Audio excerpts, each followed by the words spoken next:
ದೇವರನ್ನು ಪೂಜಿಸುವಾಗ ಅನುಸರಿಸಲೇಬೇಕಾದ 15 ನಿಯಮಗಳು. ಇದೇ ದೇವರನ್ನು ಪೂಜಿಸಬೇಕೆಂಬ ನಿಯಮವಿಲ್ಲ. ನಿಮ್ಮ ಆಯ್ಕೆಯ ದೇವರುಗಳನ್ನು ಇಷ್ಟದೇವನನ್ನೇ ಪೂಜಿಸಿ. ಆದರೆ ಪ್ರತಿದಿನ ಪೂಜೆ ಮಾಡಲೇಬೇಕು. ಬೆಳಗ್ಗೆ ಸ್ನಾನವಾದ ಕೂಡಲೇ ಪೂಜೆ ಮಾಡುವುದು ಒಳಿತು. ಅಲ್ಲದೆ ಪೂಜೆಯನ್ನು ದಿನಕ್ಕೆ 2 ಬಾರಿ ಮಾಡುವುದು ಕೂಡ ಉತ್ತಮವೇ. ನಿಮ್ಮ ಮನೆಯ ಪೂಜಾ ಸ್ಥಳದಲ್ಲಿ 15 ಇಂಚುಗಳಿಗಿಂತ ದೊಡ್ಡದಾದ ದೇವರ ವಿಗ್ರಹಗಳು ಇರಬಾರದು. ಗಣೇಶ, ಸರಸ್ವತಿ ಮತ್ತು ಲಕ್ಷ್ಮೀ ದೇವತೆಗಳ ನಿಂತಿರುವ ಮೂರ್ತಿಗಳನ್ನು ಪೂಜಾ ಸ್ಥಳಗಳಲ್ಲಿ ಇಡಬಾರದು. ದೇವರ ಕೋಣೆಯಲ್ಲಿ ಒಂದೇ ದೇವರ ಅಥವಾ ಯಾವುದೇ ದೇವಿಯ 3 ವಿಗ್ರಹಗಳನ್ನು ಇಡಬೇಡಿ. ಅದೇ ರೀತಿ 2 ಶಿವಲಿಂಗಗಳು, 2 ಸಾಲಿಗ್ರಾಮಗಳು, 2 ಸೂರ್ಯ ದೇವರ ವಿಗ್ರಹಗಳು ಮತ್ತು 2 ಗೋಮತಿ ಚಕ್ರಗಳನ್ನು ಒಂದೇ ಪೂಜಾ ಸ್ಥಳದಲ್ಲಿ ಇಡಬಾರದು. ಮನೆಯ ದೇವಾಲಯದಲ್ಲಿ ಯಾವುದೇ ಉಡುಗೊರೆ ಬಂದ ಮರದ ಅಥವಾ ಫೈಬರ್ ವಿಗ್ರಹಗಳು ಇರಬಾರದು. ನೀವು ಪ್ರತಿನಿತ್ಯ ಪೂಜಿಸುತ್ತಿರುವ ಹಿಂದೂ ದೇವರ ವಿಗ್ರಹಗಳನ್ನು ಮಾತ್ರ ಇಡಬೇಕು. ಯಾವುದೇ ಒಡೆದ ವಿಗ್ರಹಗಳನ್ನು ತಕ್ಷಣವೇ ಪೂಜಾ ಸ್ಥಳದಿಂದ ತೆಗೆದು ಹಾಕಬೇಕು ಮತ್ತು ಹರಿಯುವ ನೀರಿನಲ್ಲಿ ಗೌರವಯುತವಾಗಿ ವಿಸರ್ಜಿಸಬೇಕು. ನಿಮ್ಮ ಪೂಜಾ ಮಂದಿರದಿಂದ ಮೇಲೆ ದೇವರ ಬಟ್ಟೆ, ಪರಿಕರಗಳು, ಪುಸ್ತಕಗಳು ಮತ್ತು ಇತರ ಪೂಜಾ ಸಾಮಗ್ರಿಗಳನ್ನು ಇಡುವುದು ಒಳ್ಳೆಯದಲ್ಲ. ಮನೆಯಲ್ಲಿ ಪೂಜಾ ದೇವಾಲಯದ ಮುಂಭಾಗದಲ್ಲಿ ಪರದೆ ಬಾಗಿಲು ಇರಬೇಕು. ಪೂಜಾ ಕೋಣೆಯಲ್ಲಿ ಮೃತ ಪೋಷಕರ, ಬಂಧು ಬಾಂಧವರ ಫೋಟೋಗಳನ್ನು ಇಡಬೇಡಿ. ಹಿಂದೂ ಸಂತರು ನಿಮ್ಮ ದೈನಂದಿನ ಪ್ರಾರ್ಥನೆಗಳನ್ನು ಕನಿಷ್ಠ 5 ಹಿಂದೂ ದೇವರುಗಳಿಗೆ ಸಲ್ಲಿಸಿದಾಗ ಪೂಜೆ ಪೂರ್ಣಗೊಳ್ಳುತ್ತದೆ ಎಂದು ಉಲ್ಲೇಖಿಸಿದ್ದಾರೆ.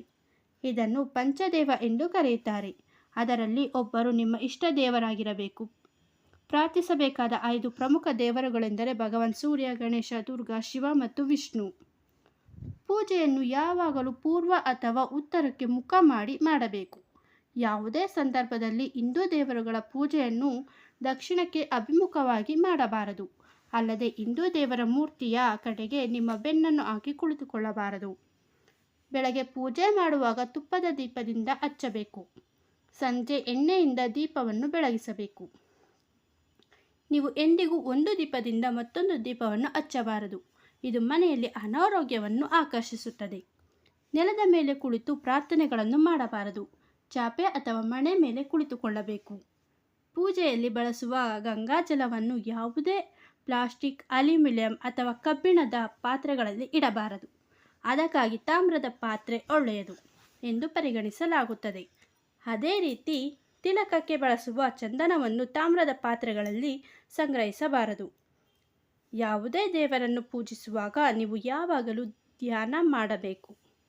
ಧ್ಯಾನ ಮಾಡುವಾಗ ನಿಮ್ಮ ಯಾವುದೇ ಕೆಟ್ಟ ಅಭ್ಯಾಸಗಳನ್ನು ನಿಲ್ಲಿಸಲು ನಿಯಂತ್ರಣವನ್ನು ತೆಗೆದುಕೊಳ್ಳಿ.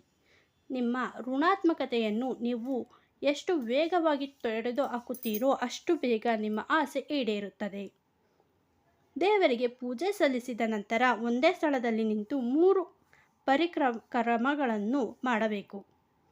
ಆರತಿಯ ಕೊನೆಯಲ್ಲಿ ಕೈ ಜೋಡಿಸಿ ದೇವರು ಅಥವಾ ದೇವತೆ ತಮ್ಮ ಪ್ರಾರ್ಥನೆಯನ್ನು ಸ್ವೀಕರಿಸುವಂತೆ ವಿನಂತಿಸಬೇಕು ಮತ್ತು ಪೂಜೆಯ ಸಮಯದಲ್ಲಿ ಮಾಡಿದ ಯಾವುದೇ ತಪ್ಪುಗಳನ್ನು ಕ್ಷಮಿಸಲು ಕೇಳಿಕೊಳ್ಳಿ.